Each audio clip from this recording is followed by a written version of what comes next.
Hello, today we're going to present you our Global Perspectives project, which is called Aqua Project.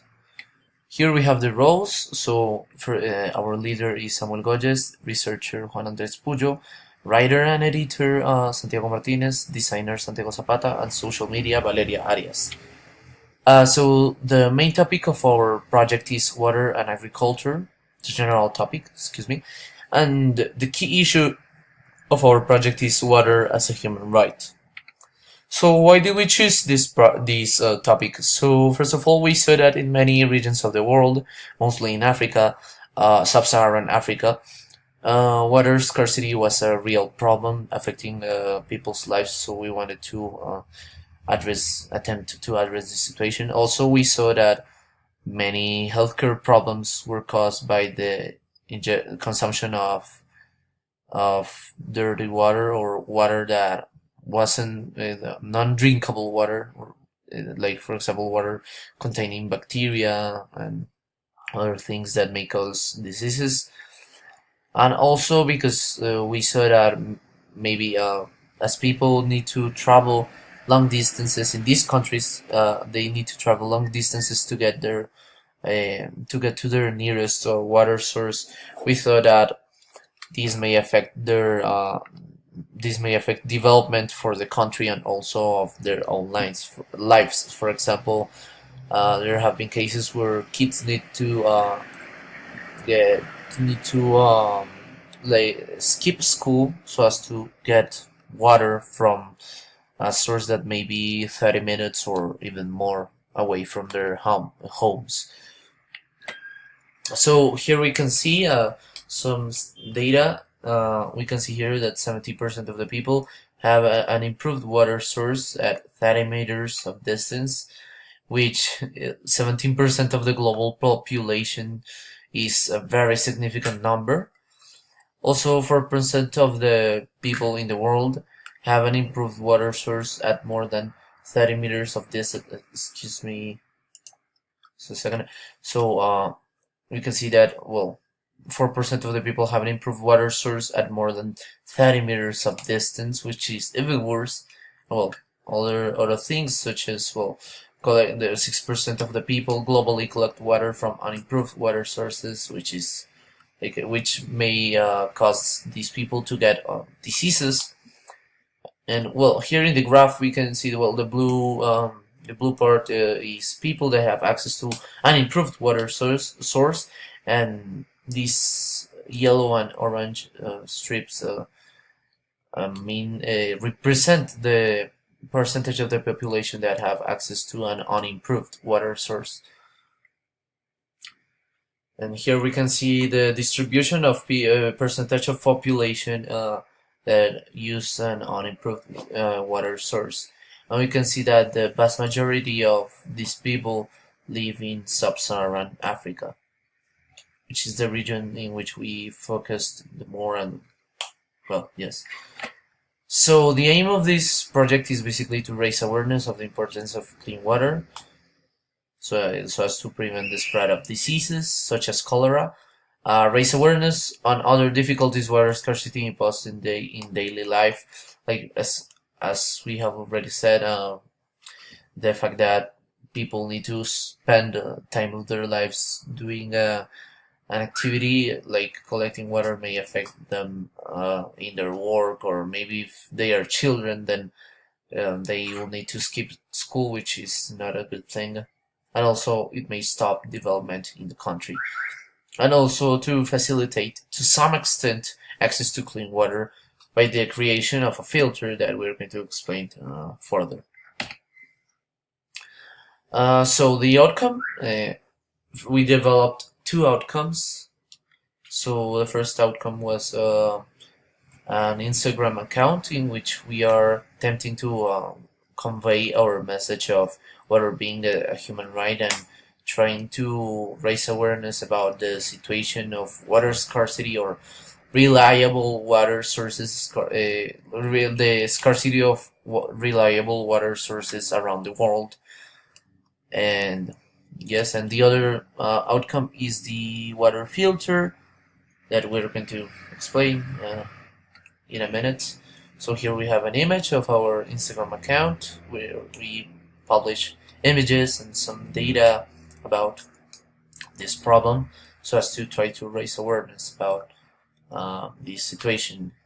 And we can see we like to the date in which this um, into the date in which this picture screenshot was taken, we already had 40 followers, and nowadays we have some more. It's around 50 or 60 followers. And well, here we have the video. The video it was well the video is because, as we saw, that the access to, let's say, clean water was scarce, so we try to make a tutorial in which we are explaining people how to make their own water filter. So let's say I want to show you briefly this video. So here we show the materials they need, like a plastic bottle, but it doesn't need to be like a plastic bottle. This is like the like it will be the best thing to have a plastic bottle, but it can be with another water recipient, like I don't know, like other things. Here we presented also the different materials, such as, well, the charcoal, the pebbles, and sand, and other things. And then once we assembled this filter, then we put it into a test, and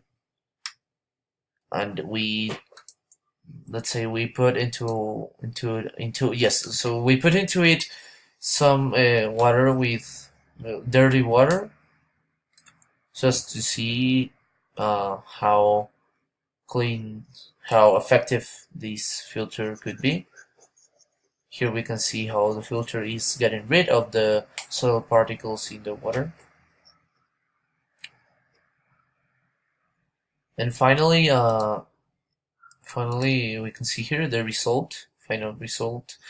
As we can conclude that the water got cleaned and free of any material that could have damaged anyone that drink that water before. So how does the outcome helps us to achieve our goal? Well, first of all, the account helps us to raise awareness of the situation in these regions. Also, the video helps to some extent to facilitate the access to clean water by teaching, well, people how to make a simple filter that is very accessible, as the materials are very cheap and you can find them anywhere. So now we are going to present you some cultural perspectives. So the first cultural perspective, well, the first thing we did was a survey to some children in the Eastern Public School in India. We got 22 responses, and well, we are going to see some of the answers. How far do you live from your water source? So here we can see that 40% of the children said it was less than 30 minutes, which, even though it's not 30 minutes or more than 30 minutes, still the fact that they need to travel to get water is an alarming, is a worrying situation. Also, how much water do you have access to per day? We can see that 80% of the children said they had access to about 2 to 7 liters of water, which means that they have a limited amount of water, limited water access per day. Also, how many times a day do you have access to potable water? Here we can see also that 36% of these children answered that it was about 3 to 6 times a day.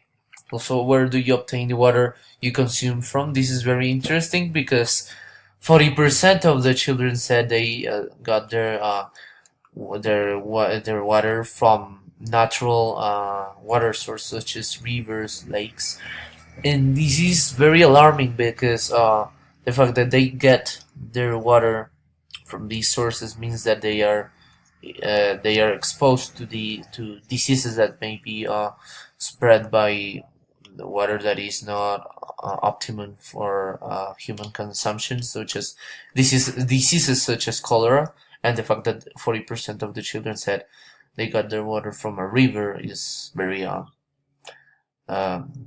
alarming.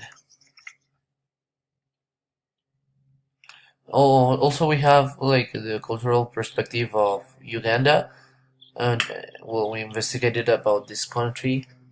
We saw that 39% of the population have access to a basic water source, which a basic water source means it doesn't not mean a improved water source, but any water source, such as well, it can be as we said, a natural source like a river, like as it can be from an aqueduct. And well, 39% of the population having access to a basic water source is a terrible thing.